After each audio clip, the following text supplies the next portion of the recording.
There's another city, there's another town, which you'll see something from us coming up on this soon. There's another town called Blackpool in the north of England.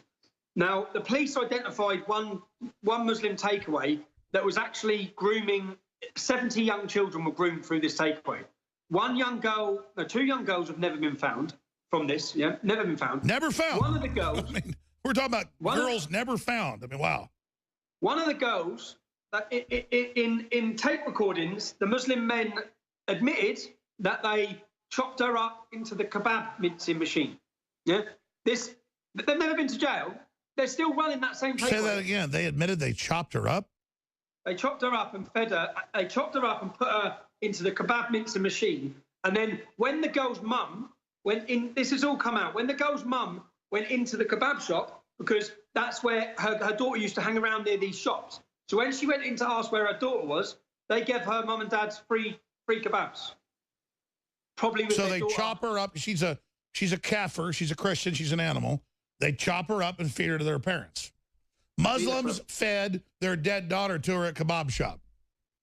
You can look this up. The young girl, I've met her mum and dad. The young girl's name was Charlene Downs.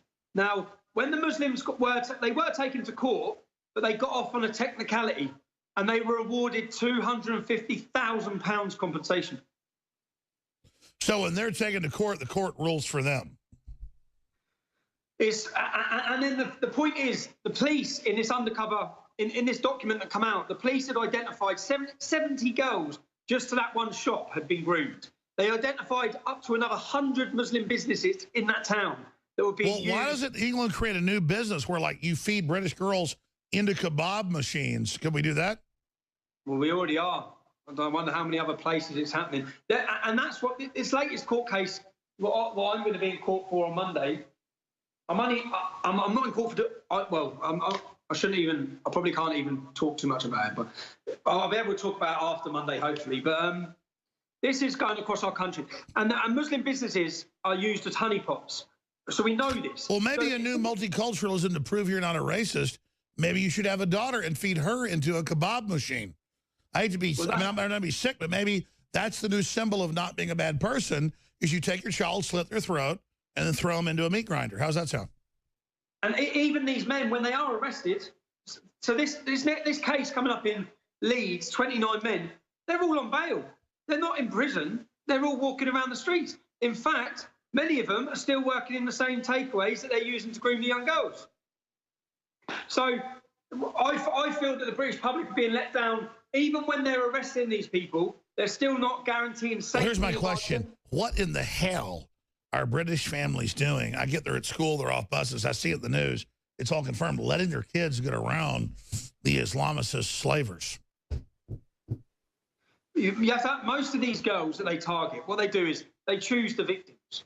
They choose, and it starts, so say you've got 11, 12-year-old young white English girl, then she'll be befriended by 11 and 12-year-old young Muslim boys. Then boys will then notify the elder boys, of which girls are good targets, as in which girls... Sure, just like folks in a white van use kids to get other kids to get in the car with the candy or the puppy. It's a standard deal. Yep, standard deal. But they find out which girls don't have a father, which girls come from a broken home, which girls have difficulties in their life.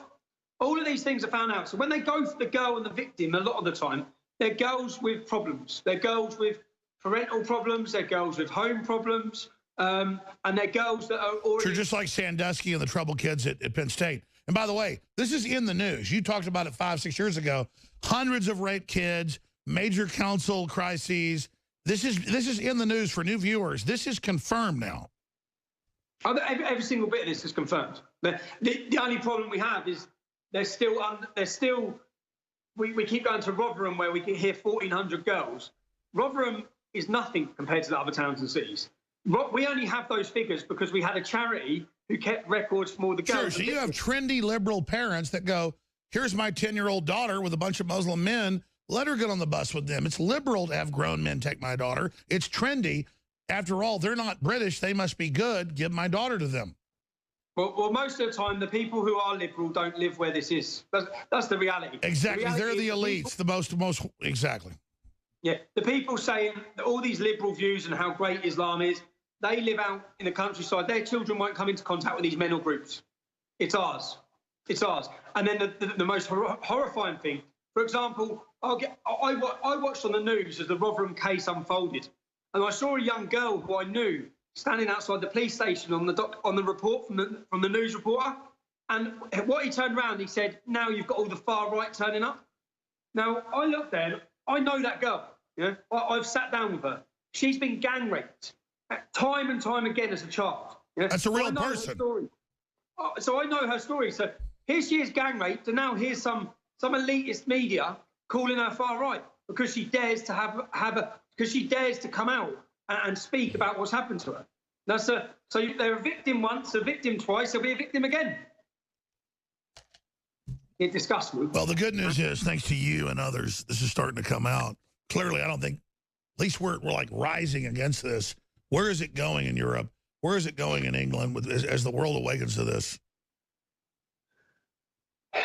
I don't know what's going to be that bang, but there will be a bang. And I don't think we're in control of knowing what it will be or when it will be. But at some point, people are going to rise up. They have to. They have to. It's the only inevitable outcome. No, I agree. Let me go to break, come back and do 5 more minutes with you. Can you do it? Yeah, of course can you. Because they're telling me I didn't even plug stuff last hour or this hour because I get so caught up. It's true. I get so caught up in this. I got 3 daughters that it makes me, I'm not a violent person. It really gets me where I'm very upset. Please financially support us so we can expose all this. We got a lot of great products. We go out and find the big national maker of organic shampoo and sunscreen and bug spray, and we just get it discounted, 20% off store prices, 25% off when you sign up for auto ship. We fund ourselves because of you. InfoWarsStore.com, InfoWarsLife.com, or 888-253-3139. And I'm not saying I'm a great guy. I actually feel dirty that other people won't do this fight. I can't believe there's not other people fighting back. But we're here. We need your financial support. We got the new Z-Shield, takes out the heavy metals and toxins from your body. That's there. InfoWarsLife.com or 888-253-3139. It's all there. We have I voted for Donald Trump, not Ivanka shirt. That's there too. Whatever you do, we've got thousands of great items. Go to InfoWarsStore.com and support us today because we're the tip of the spear. I want to thank you all for your support. But if you're not supporting us, then you're aiding the enemy. We'll be back with the 4th hour to finish up with Tommy Robinson. And then we've got who's coming in the rest of the 4th hour? Roger Stone. Stay with us. If you go to any search engine and type in sex slaves Libya, sex slaves Sudan, sex slaves Syria, sex slaves Saudi Arabia, you'll see the blocks where the women go up naked and are sold. They ain't wearing hoods then because that's a slave. And you cover it. The media says, oh, it's not happening, even though it's in International Business Times, you name it. So here's the deal. In an Islamic country, if your woman or your daughter or your sister isn't wearing a hood over their head, they're fair game. And so we bring in millions of people. This is their culture. Your daughters are gone. 5 years old or older, they're not wearing a hood over their head. They're going to be in some house with some Muslim raping them. And Tommy Robinson's exposing that. He's forcing it out. British papers now have to admit it's going on. That's got to make them mad. Because I watched Paul Wattson's video last week where Muslims are just beating people up and others are that try to just stand in front of 10 Downing Street saying Britain has free speech. I mean, this is the most howling, arrogant, evil group.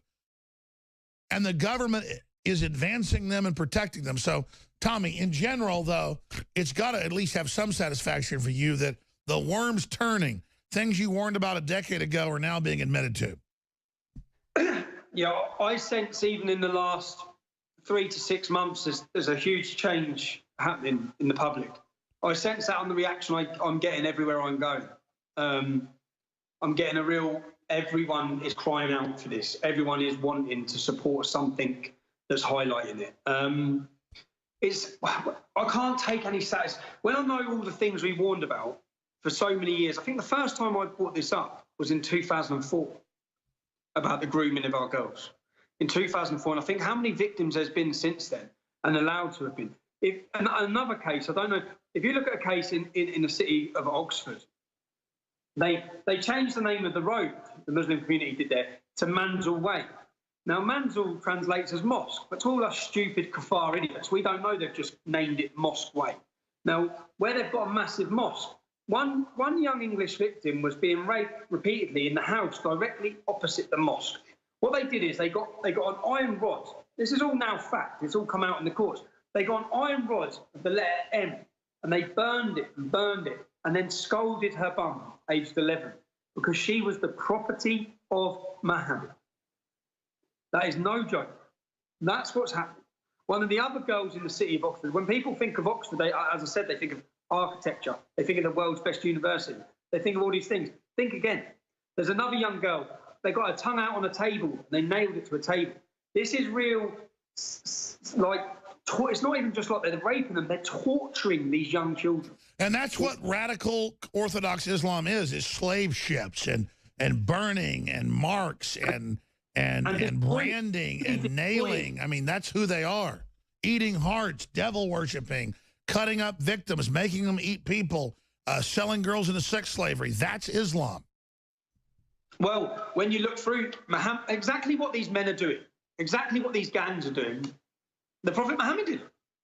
So, of course, they see no wrong. And you can see they see no wrong in what they're doing by their reactions in court, all of them, their families' reactions, always supporting them, their community's reactions, blaming the girls for being slags, age 12. This is an entire culture based on feeding on women. Feeding on women, and obviously, especially non-Muslim women. So the feminists then support it because they're anti-woman, anti-family. All right, Tommy Robinson, TommyRobinson.co.uk, therebelmedia.com. Thank you so much and for your courage. Next time I go over to the UK, let's go out together, you, me, and you and I and Paul Watson.